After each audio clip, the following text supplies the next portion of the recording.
Have you ever noticed how a meal that used to give you energy and satisfaction now leaves you feeling sluggish, uncomfortable, or even unwell?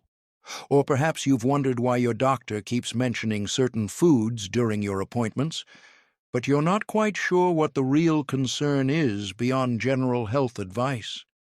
What if I told you that there are 4 specific foods that, while they might have been perfectly fine for you in your younger years, are now working against everything you want for your golden years, your energy, your independence, your comfort, and your longevity? These aren't exotic or obviously unhealthy foods that most people would never eat. They're common, everyday foods that many seniors consume regularly, often without realizing the profound impact they're having on their bodies, their minds, and their ability to truly thrive after 65.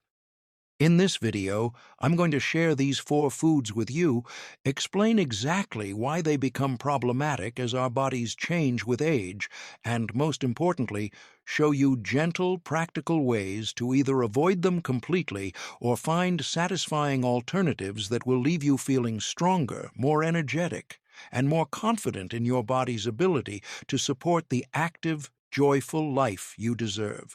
Welcome to Wisdom After 70. I'm here because I believe that understanding how our nutritional needs change as we age isn't about restriction or deprivation, it's about freedom. Freedom from the discomfort, fatigue, and health complications that can steal our vitality when we're not aware of how certain foods affect our changing bodies.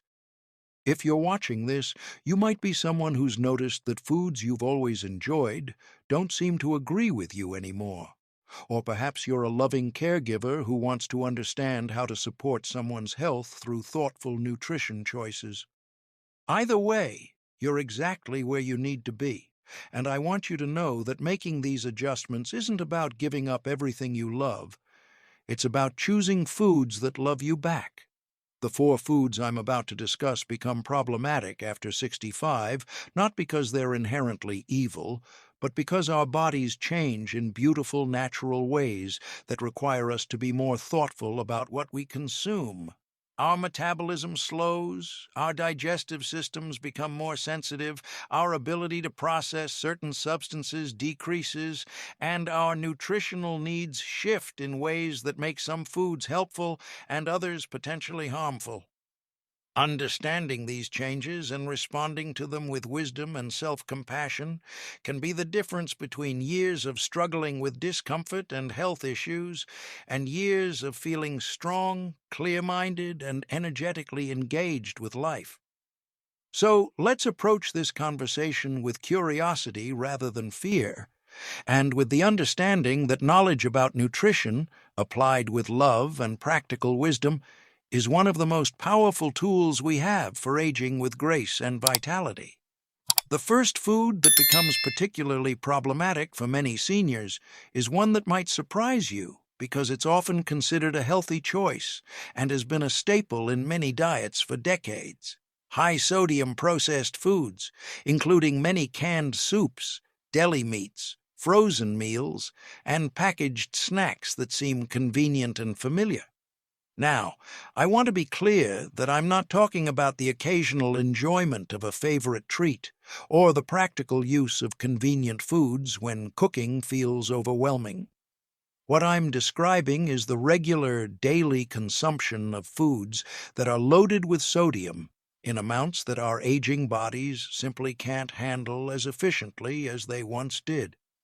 As we age, our kidneys become less effective at filtering excess sodium from our blood vessels become less flexible, and our bodies tend to retain more fluid, all of which means that the same amount of salt that might have been fine at age 40 or 50 can create serious problems at 65 and beyond. You might recognize this pattern in your own life or in the life of someone you love. Perhaps relying heavily on canned soups for lunch because they're easy to prepare and filling, or choosing deli meats for sandwiches because they're convenient and tasty. Maybe it's frozen dinners that seem like a reasonable solution when cooking feels like too much effort, or snack foods that have become daily habits because they're familiar and comforting. What many people don't realize is that these high-sodium foods are contributing to elevated blood pressure, increased risk of heart disease and stroke, kidney strain, and the kind of fluid retention that can make you feel bloated, uncomfortable, and sluggish. I spoke with a gentleman whose family was concerned about his increasing fatigue and frequent complaints about feeling puffy and uncomfortable. When we reviewed his typical daily meals, we discovered he was consuming nearly 3 times the recommended sodium intake through what seemed like reasonable food choices: a bowl of canned soup for lunch, a deli sandwich for dinner, and various packaged snacks throughout the day. The beautiful news is that reducing sodium doesn't mean sacrificing flavor or convenience entirely. It means becoming more aware of hidden sodium in processed foods and gradually shifting toward fresher alternatives that can be just as satisfying and often more delicious. Instead of canned soups, consider making simple broths with low sodium base and adding your own vegetables and proteins. Instead of deli meats, try roasted chicken or turkey that you cook yourself or ask family members to help prepare. Instead of frozen meals, explore simple combinations of fresh or frozen vegetables with basic proteins that can be prepared easily and stored for multiple meals. The goal isn't to eliminate all convenience or familiar flavors, but to find ways to nourish your body that support healthy blood pressure, kidney function, and the kind of physical comfort that makes daily activities feel enjoyable rather than exhausting. The second food that becomes increasingly problematic after 65 is one that many seniors consume daily without realizing its cumulative impact on their bodies and minds: refined sugars and high-sugar processed foods, including pastries, cookies, sweetened beverages, candy, and many breakfast cereals that seem harmless but create a cascade of health issues that become more serious with age. This isn't about an occasional piece of birthday cake or holiday treat that brings joy and connection with loved ones. What I'm describing is the regular consumption of foods that spike blood sugar levels in ways that our aging bodies struggle to manage efficiently. As we get older, our bodies become less effective at producing and using insulin, which means that blood sugar levels tend to rise higher and stay elevated longer after eating sugary foods. Additionally, our metabolism slows down, meaning that excess sugar is more likely to be stored as fat, particularly around the midsection, which increases the risk of diabetes, heart disease, and other serious health complications. You might notice this pattern as starting the day with sweetened cereal or pastries that seem to provide quick energy but leave you feeling tired and hungry again within a few hours. Perhaps it's the afternoon habit of cookies or candy that feels like a small comfort but contributes to energy crashes and mood swings. Maybe it's sweetened beverages throughout the day that seem refreshing but are actually working against your body's ability to maintain stable energy and healthy weight. The impact of these high-sugar foods on seniors goes beyond just weight gain or blood sugar concerns. Excess sugar consumption is linked to increased inflammation throughout the body, which can worsen arthritis pain, slow healing from injuries, and contribute to cognitive decline. It can disrupt sleep patterns, affect mood stability, and create the kind of energy roller coaster that makes it difficult to maintain consistent activity levels and engagement with life. I remember speaking with a woman who couldn't understand why she felt so tired and irritable in the afternoons despite getting adequate sleep at night. When we looked at her eating patterns, we discovered she was consuming several high-sugar foods throughout the morning: sweetened coffee drinks, flavored yogurt, and morning pastries that were creating blood sugar spikes and crashes that left her feeling exhausted and emotionally unstable by midday. The shift away from high-sugar processed foods doesn't require giving up all sweetness or pleasure in eating. It means finding more stable sources of energy and satisfaction that support sustained vitality rather than creating energy crashes. Instead of sugary breakfast cereals, consider oatmeal with fresh fruit and a small amount of honey.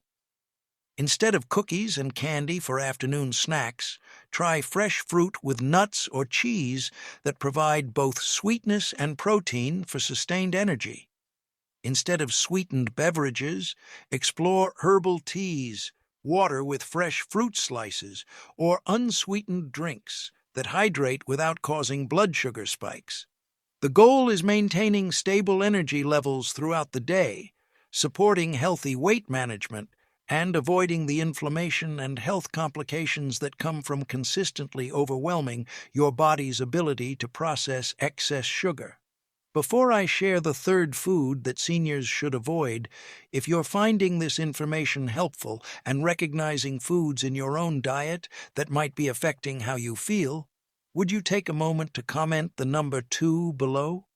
It helps me know that this conversation is reaching people who can benefit from understanding how nutrition affects aging, and it reminds you that you're part of a community of people who care about aging with health and vitality.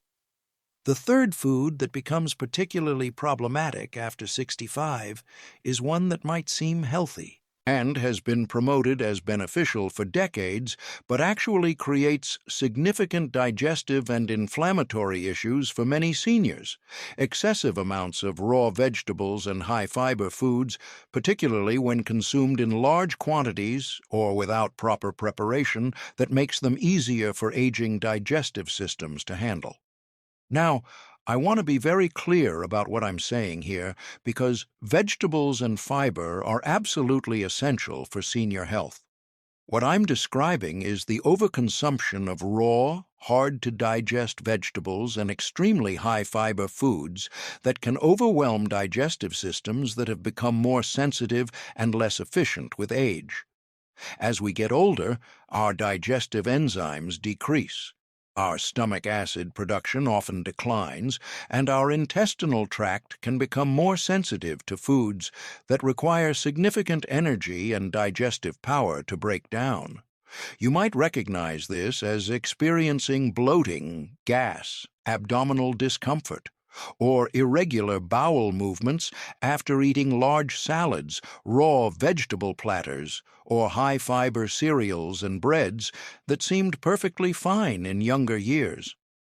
Perhaps it's the daily consumption of raw vegetables that you've been told are healthy, but they leave you feeling uncomfortable and gassy throughout the day. Maybe it's suddenly adding large amounts of fiber to your diet in an attempt to improve health, but finding that it creates more digestive distress than benefit. The issue isn't that vegetables and fiber are bad for seniors. Quite the opposite. The issue is that many seniors need to adjust how they consume these important nutrients to match their changing digestive capabilities. Raw vegetables, while nutritious, require significant digestive energy and can be difficult for sensitive systems to break down completely. Very high-fiber foods, when introduced suddenly or consumed in large quantities, can cause bloating, gas, and intestinal discomfort that makes eating feel unpleasant rather than nourishing. I spoke with a man whose doctor had encouraged him to eat more vegetables for his heart health, so he began eating large raw salads every day for lunch. While his intentions were excellent, he found himself feeling bloated and uncomfortable every afternoon, which was actually discouraging him from wanting to eat healthy foods at all. The solution isn't to eliminate vegetables and fiber, but to consume them in ways that support digestive comfort and nutrient absorption. Instead of large amounts of raw vegetables, try lightly steaming, roasting, or sautéing vegetables to make them easier to digest while preserving most of their nutritional value. Instead of suddenly adding large amounts of fiber, gradually increase fiber intake and ensure adequate water consumption to help your system adjust comfortably. Consider cooking methods that break down tough fibers, like making vegetable soups, smoothies with well-blended ingredients, or gently cooked vegetable dishes that provide nutrition without digestive stress. The goal is getting the vital nutrients that vegetables and fiber provide in forms that your body can comfortably process and utilize, rather than creating digestive distress that makes healthy eating feel like a burden rather than a pleasure. The fourth, and perhaps most surprising food that seniors should avoid or significantly limit, is one that many consider a healthy, natural choice and often consume daily without realizing its potential for serious interactions and health complications: grapefruit and grapefruit juice, along with other citrus fruits in excessive quantities, particularly when combined with the medications that many seniors take regularly for heart conditions, blood pressure, cholesterol, and other common health concerns. This might seem like an unusual addition to a list of foods to avoid, because grapefruit is packed with vitamin C, antioxidants, and other beneficial nutrients that support immune function and overall health. However, grapefruit contains compounds called furanocoumarins that interfere with enzymes in the liver and intestines that are responsible for metabolizing many common medications. When these enzymes are blocked or inhibited, medications can build up to dangerous levels in the bloodstream, or conversely, some medications may become less effective than intended. The list of medications that interact with grapefruit is extensive and includes many drugs commonly prescribed to seniors. Blood thinners like warfarin, cholesterol medications like statins, blood pressure medications, heart rhythm drugs, anti-anxiety medications, sleep aids, and many others. You might recognize this as a daily habit of drinking grapefruit juice with breakfast, eating fresh grapefruit regularly, or consuming other citrus fruits in large quantities without being aware of potential interactions with your medication regimen. Perhaps it's something that's been part of your routine for years, recommended by well-meaning friends or family members who've heard about the health benefits of citrus fruits, but no one has mentioned the potential for serious drug interactions. The dangerous part of grapefruit medication interactions is that they can be unpredictable and potentially life-threatening. Too much medication in your system can cause dangerous drops in blood pressure, irregular heart rhythms, excessive bleeding, or other serious complications.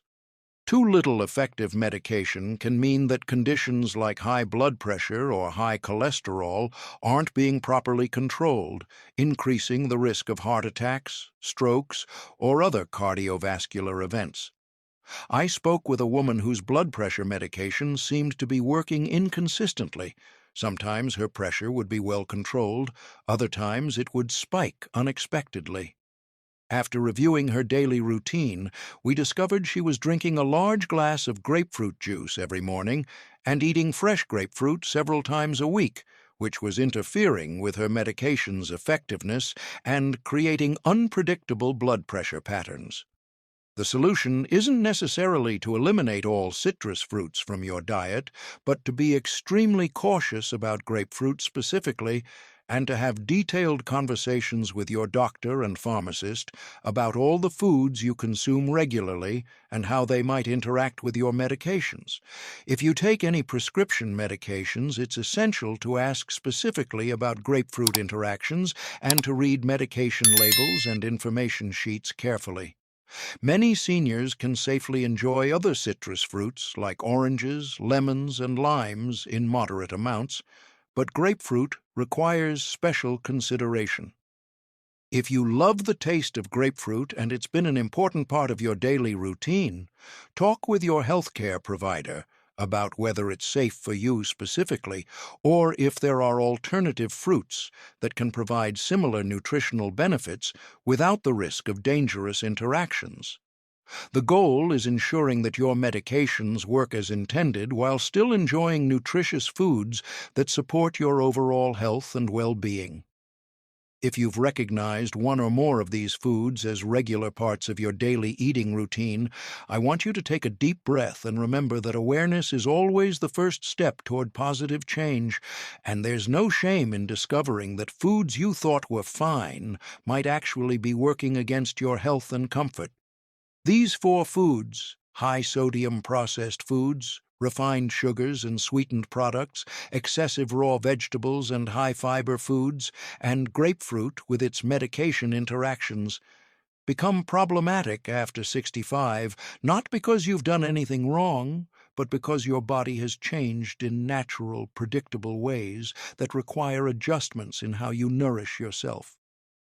The beautiful truth is that making these dietary shifts doesn't mean giving up pleasure, convenience, or satisfaction in eating. It means learning to choose foods that work with your changing body rather than against it, foods that provide sustained energy rather than energy crashes, foods that support your medication effectiveness rather than interfering with it, and foods that enhance your digestive comfort rather than creating distress. You don't need to transform your entire diet overnight or eliminate every familiar food that brings you comfort. You can start by making small, gradual changes that feel manageable and sustainable, perhaps reducing sodium by choosing lower sodium versions of familiar foods, replacing some high-sugar snacks with fresh fruit and protein combinations, adjusting how you prepare vegetables to make them more digestible, and having conversations with your healthcare team about citrus consumption and medication interactions. Each small change you make is an investment in feeling better, having more consistent energy, maintaining better health markers, and preserving the independence and vitality that make life after 65 feel like a continuation of your journey rather than a limitation of it. Remember that the goal of understanding these nutritional considerations isn't to make eating feel complicated or restrictive, but to help you make informed choices that support the kind of aging experience you want to have. When you choose lower sodium alternatives, you're investing in healthy blood pressure and comfortable fluid balance that supports energy and well-being. When you moderate sugar intake, you're supporting stable blood sugar, consistent energy levels, and reduced inflammation that can affect everything from joint comfort to cognitive clarity. When you adjust how you consume fiber and vegetables, you're ensuring that these vital nutrients actually get absorbed and utilized by your body rather than creating digestive distress. And when you're mindful about citrus consumption and medication interactions, you're ensuring that your prescribed treatments work effectively to protect your health. These aren't restrictions. They're adaptations that honor how your body has changed and support its ability to function optimally in this stage of life. If this conversation has given you insights that feel valuable or has helped you understand why certain foods might be affecting how you feel, I'd be honored if you'd share it with others who might benefit from this information. And please, take a moment to comment below about which of these four foods was most surprising to you, or share what changes you're inspired to try first. Your experience might be exactly what another viewer needs to hear to feel motivated and supported in making their own nutritional adjustments. Remember that it's never too late to make food choices that support your health and vitality, that small changes can create significant improvements in how you feel, and that nourishing your body with wisdom and intention is one of the most loving things you can do for yourself and for the people who care about you. Take care of yourselves, eat with awareness and joy, and remember that the right foods can be powerful allies in aging with strength, comfort, and grace.